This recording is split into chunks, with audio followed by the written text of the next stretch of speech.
روافض کفار قطعیہ یقینیہ ہے۔ القاعدہ فی علوم الحدیث میں شمس الدین ذہبی نے اور فیض الباری میں محدث انور شاہ نے لکھا ہے کہ روافض کے کفر میں کبھی اختلاف نہیں ہوا۔ ہاں شیعہ میں اختلاف ہے، کیونکہ رافضی 3 عقیدوں کا مرتکب ہوتا تھا۔ موجودہ قرآن کتاب اللہ نہیں ہے، اور ابو بکر اور عمر کفار اور غاصب ہے، اور عائشہ زانیہ ہے۔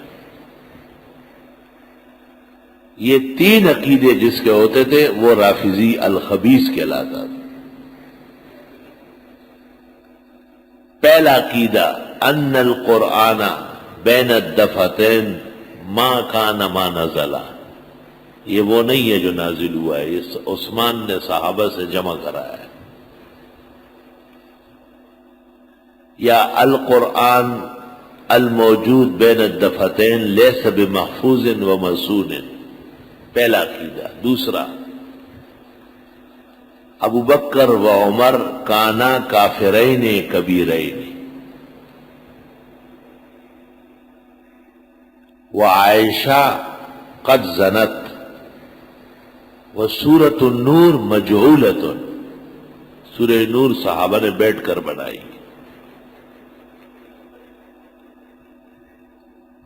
اور یہ تینوں عقیدے ایران کے خمینی کے ہیں، کشف اسرار میں لکھا ہے۔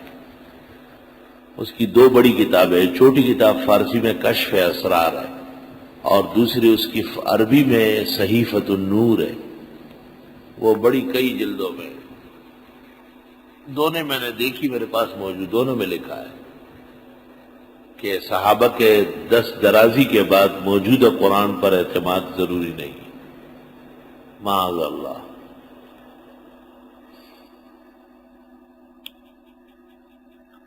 اس کو رافضی کہتے ہیں۔ اور رہ گیا صرف علی کو افضل کہنا، تو یہ بھی ضلالت اور گمراہی ہے، کیونکہ علی متفق ابو بکر و عمر کے سامنے مفضول ہے، وہ افضل ہے۔ لیکن یہ بات کفر کی نہیں ہے، یہ بات گمراہی اور فسق کی ہے۔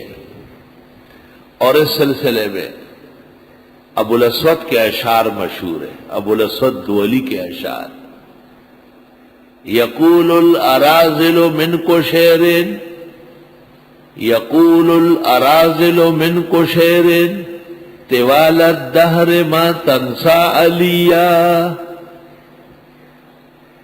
بنو قشیر کے رذیل مجھے کہتے ہیں زمانہ گزر گیا اور تم علی کو بھولتے نہیں ہو۔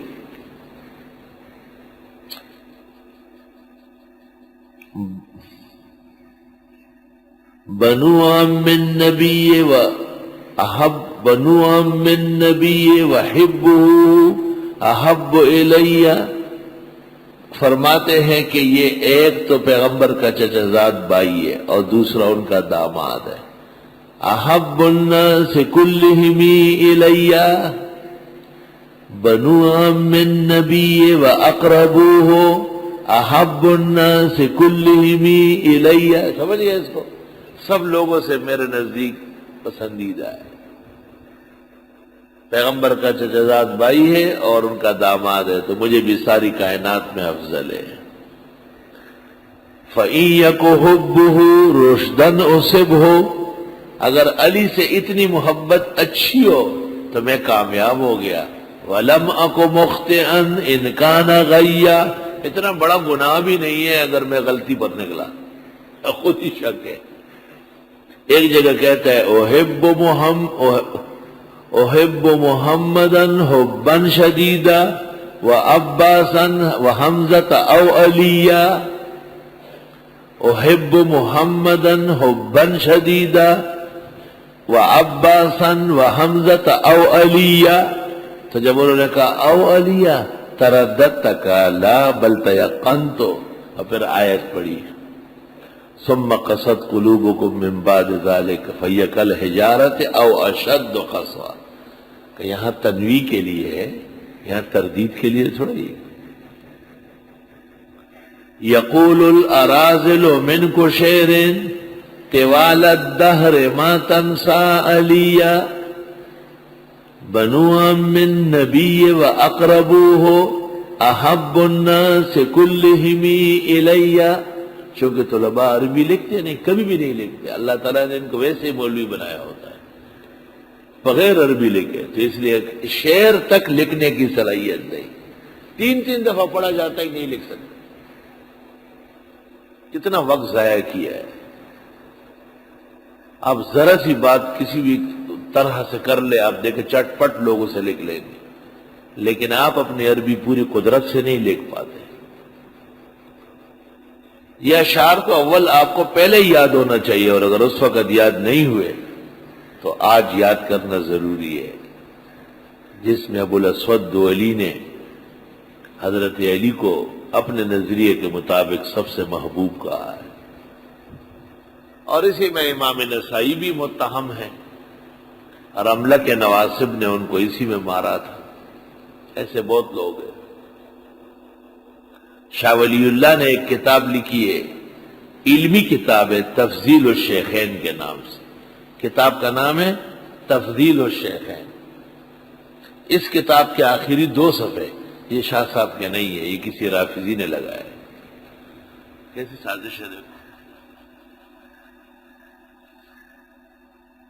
شاہ ولی اللہ کی کتاب تفضیل الشیخین، اچھا نسخہ ہونا چاہیے. ایک پشاور کا چھپا ہوا ہے، سب سے کمزور چپائی پشاور کی ہوتی ہے، سب سے کمزور، پڑھنے کا لائق نہیں ہوتا ہے.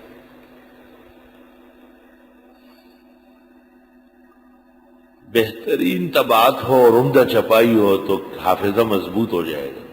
خراب چپائیاں پڑھو گے، خراب تو برباد ہو جاؤ گے. ہر کتاب کے دیکھنے سے دماغ میں جگہ بنتی ہے. ان الذین کفروا، بے شک وہ لوگ جنہوں نے کفر کیا، سواء علیہم، برابر ہے ان کے بارے میں، انذرتہم، کہ آپ ڈرائیں ان کو، ام لم تنذرہم، یا نہ ڈرائیں ان کو، لا یؤمنون، یہ ایمان نہیں لائیں گے. آیت میں تسلی ہے جناب رسول اللہ صلی اللہ علیہ وسلم کو، اور آیت میں حضرت کو منع نہیں کیا کہ آپ تبلیغ نہ کریں، بلکہ ان کا انجام بتایا کہ ان کو فائدہ نہیں ہوگا. تبلیغ کا فائدہ تبلیغی کو تو ہے. ہمارے زمانے کے تبلیغیان گھر سے نکلتے ہیں، اپنے پیسے خرچ کرتے ہیں، مسجدوں میں رہتے ہیں، لوگوں کی نماز، عقیدے اور عمل کی فکر کرتے ہیں. یہ کم ثواب ملے گا ان کو؟ آسان کام ہے.